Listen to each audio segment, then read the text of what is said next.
Então, peso específico, pessoal, é densidade, que é uma relação que se estabelece entre peso e o volume, né? O exemplo que eu costumo dar, né, geralmente em sala de aula, eu pergunto o que pesa mais, né? Uma tonelada de algodão, o que tem maior, quem pesa mais? Uma tonelada de chumbo, tá?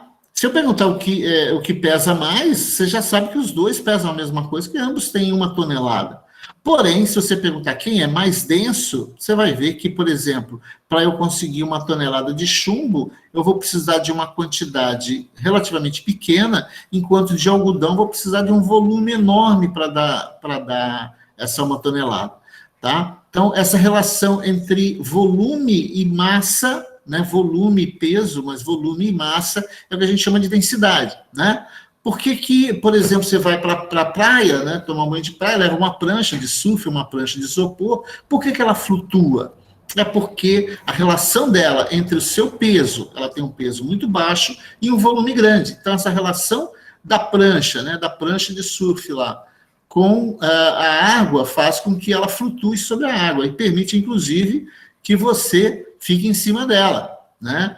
Então, essa relação entre massa e volume, por exemplo, é a mesma coisa para explicar por que os navios flutuam, né? Então, você tem um volume de água deslocado em relação à massa e o volume do navio, né, que superam a densidade da água, então são menos densos do que a água. Então, essa relação é que faz que a gente tenha a chamada flutuabilidade. É claro que tem outras relações físicas, mas essas são as mais interessantes.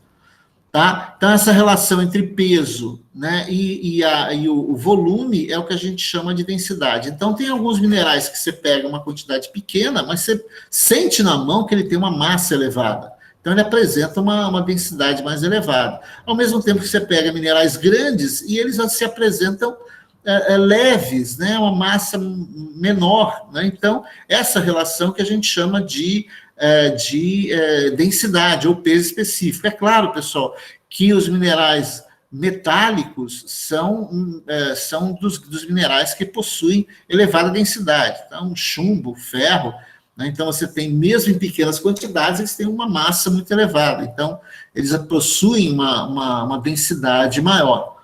Tá? E essa densidade é uma outra propriedade interessante na hora da gente investigar, né, um mineral.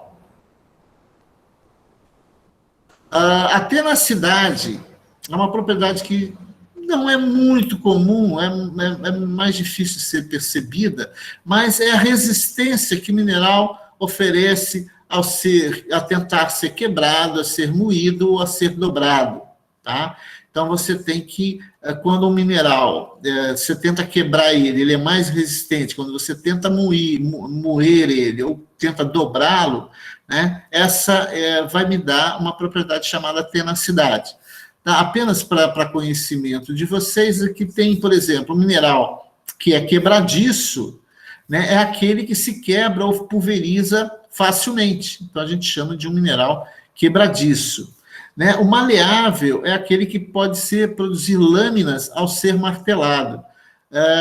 Não sei se vocês já viram, por exemplo, quem já foi a Ouro Preto já viu que existem algumas igrejas lá que tem a parte central, né, chamado átrio, né, muita coisa dourada, né? Então aquelas esculturas, aqueles detalhes dourados, eles são todos em ouro mesmo, mas eles foram produzidos a partir de lâminas de ouro, ou seja, você pega um pedacinho de ouro, né, um pedacinho qualquer de ouro, e você começa a martelar esse ouro, e você vai achatando ele, né, até produzir, né, folhas extremamente finas de ouro, nas quais você, com uma pinça, você consegue, né, usar para colar sobre a escultura, sobre o detalhe arquitetônico, né, no caso de uma escultura numa igreja, né, na parte central da igreja.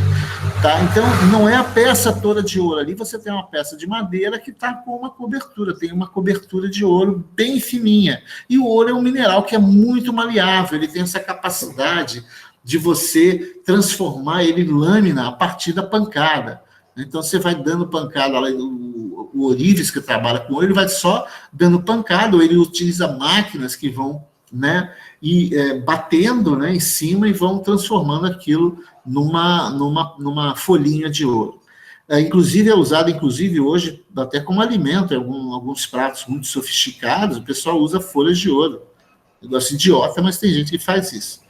Né? E o mineral séptil é aquele que você pode cortar em aparas finas. Então, você tem, né, um bloco de um mineral qualquer, então você vem com uma faca, né, e você consegue tirar uma fatia bem fininha dele. Então, essa propriedade que o mineral tem, né, de você conseguir tirar, né, aparas fininhas dele, né, é a propriedade que o mineral tem de ser séptil. Então, séptil, maleável, quebradiço, são propriedades que têm a ver com tenacidade, que é a capacidade que o mineral tem, ou a resistência que ele tem, que ele oferece ao ser, né, tentar ser quebrado, moído, ser martelado, né, de qualquer forma desse tipo.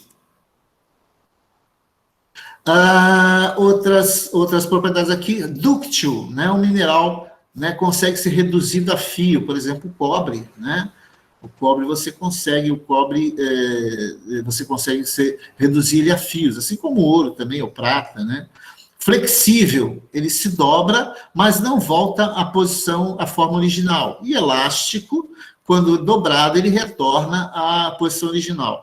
Vocês devem ter visto, por exemplo, no semestre passado, né, vocês devem ter visto em GeoGeral, né, quando vocês tiveram a disciplina de GeoGeral, que quando se falou, por exemplo, em dobras e estruturas dobradas, né, as dobras, dependendo do tipo de ambiente, da profundidade, né, a rocha, quando submetida a esforços, a tensões, ela tem um comportamento elástico, ou seja, um comportamento flexível, ou seja, você pegou a rocha, né, você tem um pedaço de rocha qualquer, né, e você aplicou uma tensão nela e ela se dobrou, então você criou uma dobra, né, você criou essa dobra, né, devido a esse esforço que foi aplicado aqui, e aí ela não volta à posição original, não volta mais. Então, esse caráter flexível, né, esse caráter que a gente chama de plástico, dessa certa plasticidade, é comum nas rochas. Mas tem minerais que também têm essa capacidade de ser flexível ou elástico. Tá? Então, são propriedades que têm a ver com o que a gente chama de tenacidade.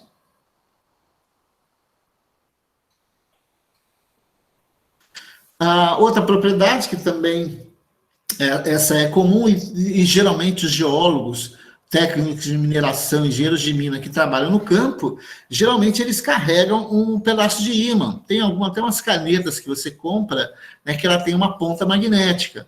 Né? A pessoa que trabalha com solos também, pessoal da agronomia, né, que trabalha basicamente com solos, eles têm essa caneta e ela tem uma ponta magnética para verificar se o solo ali você tem minerais que são paramagnéticos ou diamagnéticos.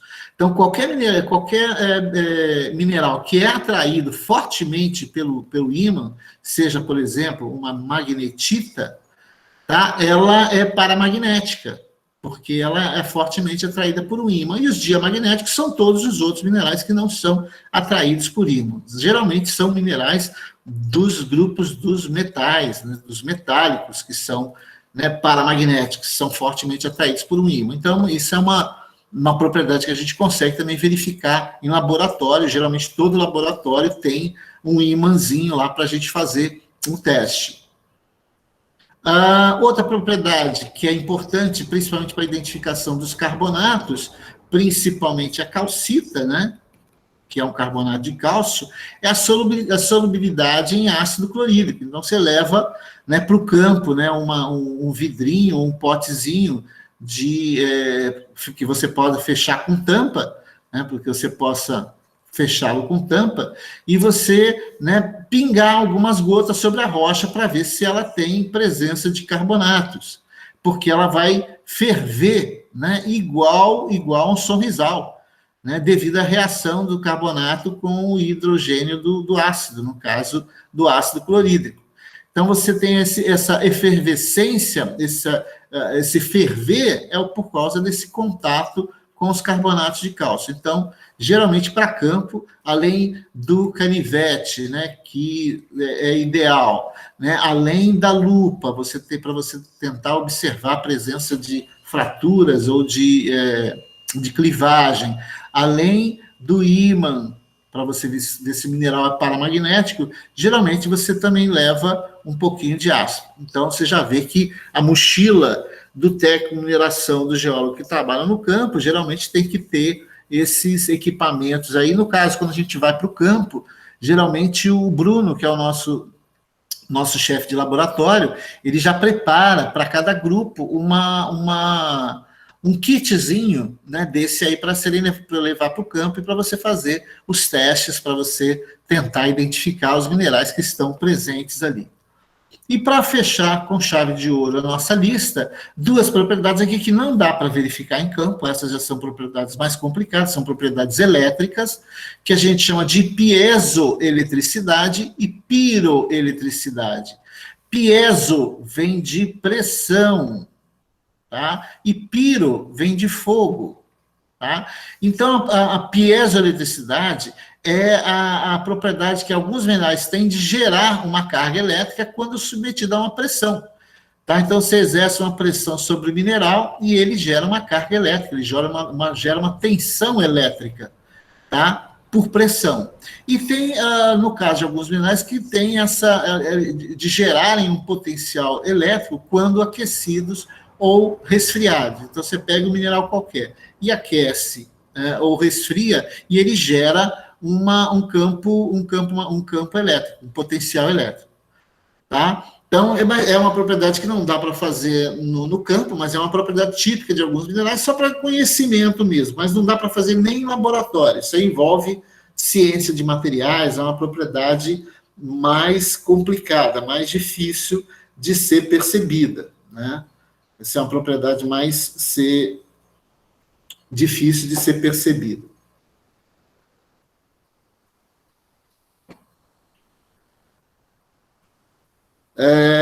Então, pessoal, a gente termina com essa aula de hoje, a gente termina as nossas propriedades diagnósticas dos minerais, propriedades que permitem que a gente possa, né, verificar a ocorrência, né, desse mineral na superfície. Eu já falei que geralmente a gente consegue fazer isso no laboratório, a gente tem, né, alguns tipos de situações que a gente consegue perceber no laboratório, a gente consegue, né, avaliar, né, identificar determinado mineral. Eu falei para vocês que existem alguns programas, né, não programas, mas alguns aplicativos de celular que favorecem, que facilitam o trabalho de identificação dos minerais, né? Alguns aplicativos de celular, tá? Esses aplicativos eu numerei alguns aqui, depois se vocês quiserem eu até deixo escrito em algum lugar, tá? É o Guia de Minerais, Geologia, é só colocar lá na loja dos aplicativos. Identificador de minerais, Mineral Identification, esse é o problema que ele é em inglês.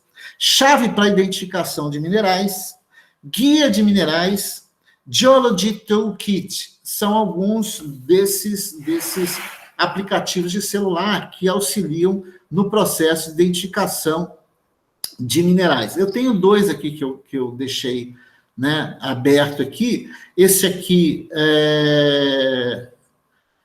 é o... Não sei se a luz vai permitir.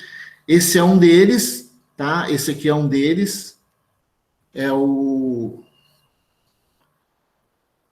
Guia de Minerais. Então, você tem os minerais aqui, por exemplo, você coloca aqui... deixa eu pegar um mineral qualquer aqui, andaluzita, por exemplo. Então, você clica em cima e ele apresenta, né, algumas características do mineral. Então, aqui apresenta o nome, algumas características, dureza, e ele vai apresentar todas aquelas propriedades que a gente, né, pelo menos algumas delas que são interessantes. Então, aí você tem densidade, você tem dureza, você tem clivagem, você tem brilho, você tem risco. Resistência ao risco seria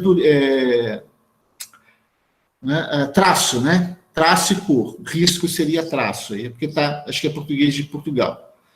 Tá? Então, aí você tem, né, a ocorrência, onde é que o mineral ocorre. Então, você tem aí, acho que 400 ou 500 minerais, né? Então, você tem a listinha dos minerais, uma foto deles, você clicou em cima, ele aparece todas aquelas propriedades que você precisa saber para você conhecer o mineral. E tem um outro aplicativo, que é o identificador de minerais, né? Então, esse aqui, ele é mais grosso, ele é mais simplesinho, mas ele permite, por exemplo, você não sabe, por exemplo, a primeira pergunta aqui, não sabe qual é o seu mineral. Então, você clica em identifique seu mineral, e aí ele pede para você colocar, né, as propriedades. Então, aí informa, aí você seleciona, aí aparece aí algumas formas, né? Bipirâmide rômbica, né? Cúbico, dodecaédrico, pédio, prismático ou romboédrico. Você clica aí, tá? Se ele apresenta alguma dessas propriedades. Depois você vem em hábito, transparência, brilho.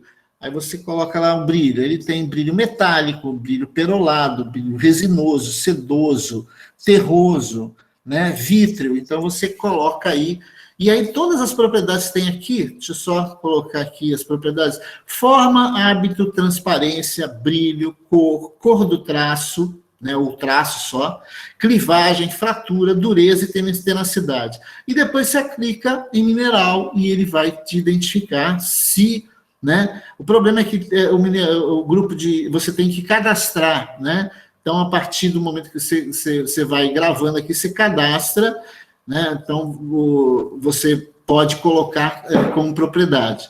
Tá? Então, ele tem os minerais que ele tem cadastrado, né? Ele tem um acervo mineral dele, o acervo não é muito grande, tem aí calcita, espodumênio, granada, alita, magnetita, muscovita, ele tem fraco, né? Quartzo e turmalina. Então, alguns minerais que ele tem no acervo dele. Então, essas duas são alguns exemplos de aplicativos para identificação de minerais. Como eu falei para vocês, eu só na loja lá encontrei, né, 8, mas acho que tinha até mais, porque tem muitos em inglês. Se você colocar Mineral Identification, aparece muito. Quem é bom de inglês consegue, né, ver facilmente, né, achar facilmente ali vários deles, e até muito melhores do que esses que eu coloquei.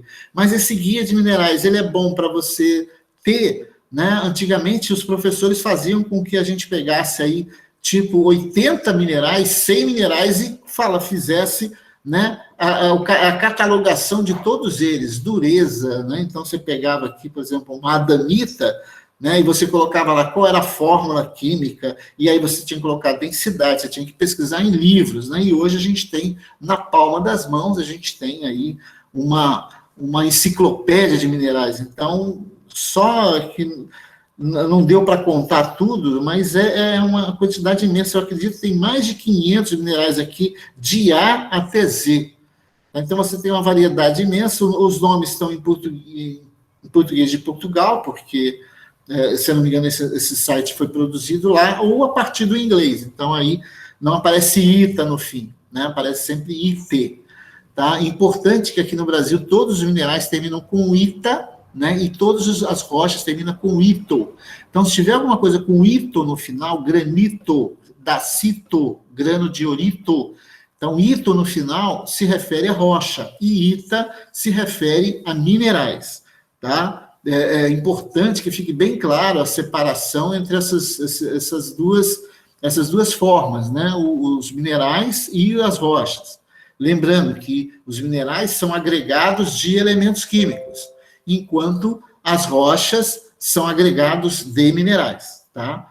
Então, essa questão aí, esses dois aplicativos aqui, são interessantes para a gente ter. Tem uma variedade na geologia, tem uma variedade de outros aplicativos, inclusive para mapeamento geológico, tá? Então, você tem uma variedade grande de tipos de... Oi? Desculpa te incomodar, mas qual desses 8 aí você mais gosta, mais indicaria para a gente baixar? Se a gente tivesse um laboratório, por exemplo, eu ia pedir para vocês baixarem esse guia de minerais, né? Deixa eu colocar ele aqui. Esse guia de minerais. Não sei se vocês conseguem ver aí na tela. É o guia de minerais. Esse é o que apresenta, né, uma listagem com 500, sei lá, acho que deve ter uns 400 a 500 minerais, com todas as propriedades desses minerais. Mas essa é só uma listagem dos minerais e as características. Por exemplo, como é que se diz? Para a identificação, ele não é tão legal como outros que você vai colocando a propriedade, é como se você estivesse no laboratório com o mineral na mão, e aí você pega, qual é a cor dele? É branco, aí você vai escrever, digita lá branco, né, ou seleciona branco. Ele apresenta fratura ou clivagem, aí você coloca, tem clivagem. Então você vai colocando essas propriedades, e aí você, no final, ele sugere alguns nomes de minerais. Tá? Eu sugiro que vocês deem uma pesquisada, deem uma verificada e busquem encontrar, né? Eu acho que esse chave para a identificação dos minerais, acho que é também interessante, tá? Dessa forma, você vai selecionando as propriedades do mineral que você tem na mão e no final ele te sugere, existe 80% de possibilidade que esse mineral seja um feldspato, né? Seja um quartzo, seja uma muscovita, seja uma magnetita, então ele vai te dar possibilidades. Perguntas, galera? Oi? Pode falar, Yasmin. Não, só agradeci, obrigada. Beleza. Perguntas, galera? Então, só para a gente fechar essa aula de hoje, nós terminamos hoje todas as propriedades, ou pelo menos as mais importantes propriedades dos minerais, que servem como guia para a identificação dos minerais. Tá? Na próxima aula, a gente começa a falar sobre a classificação química dos minerais. Então, nós vamos pegar cada grupo e falar um pouquinho sobre eles, falar sobre 3 ou 4 minerais de cada grupo, né? Estabelecer quais são os parâmetros que a gente utiliza para classificar aquele mineral como sendo daquele grupo, né, como pertencendo àquele grupo, e aí a gente vai tentar, nas próximas 3 segundas-feiras, a gente fechar toda a lista de minerais e os seus devidos grupos. Esse material já vai estar disponível eu não sei nem se acho que já está até disponível na quinzena de 5, que é a nossa próxima quinzena, de 5 a 16 de julho. Mas eu já deixei, se eu não me engano, já está disponível lá, né, na sala, todo o material, todos os grupos, né, das apostilas, se eu não me engano, já está tudo lá. Então, vocês podem acessar. Eu prefiro que vocês não coloquem os carros na frente dos bois e vão, né, observando, ou quem gosta de papel e prefere imprimir, né, imprimindo só na medida em que as aulas forem acontecendo. Tá? Então, fica lá esse material para que vocês possam... Tem os vídeos também de aulas anteriores minhas, que vocês podem assistir e tentar, né, fazer revisão de conteúdos. Beleza, galera? Beleza. Então, pessoal, uma boa semana para vocês, né? E até a próxima segunda-feira, às 10 horas. Né? Depois eu vou ver se eu passo uma pesquisazinha para vocês, se vocês preferem continuar no Meet ou se vocês preferem a RNP. Aparentemente aí, pessoal, acho que tem até uma forma de fazer uma enquetezinha aqui rápido, mas quem puder se manifestar aí, podia, deixa eu ver se eu vejo. Eu gosto mais do Meet. Melissa, Meet, o restante da galera que ainda está na aula, o que acha?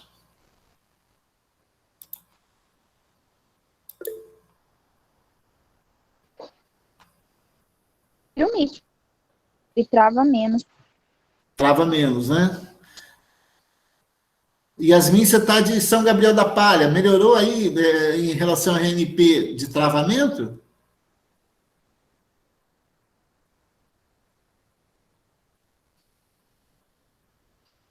Alisson também prefere o Meet.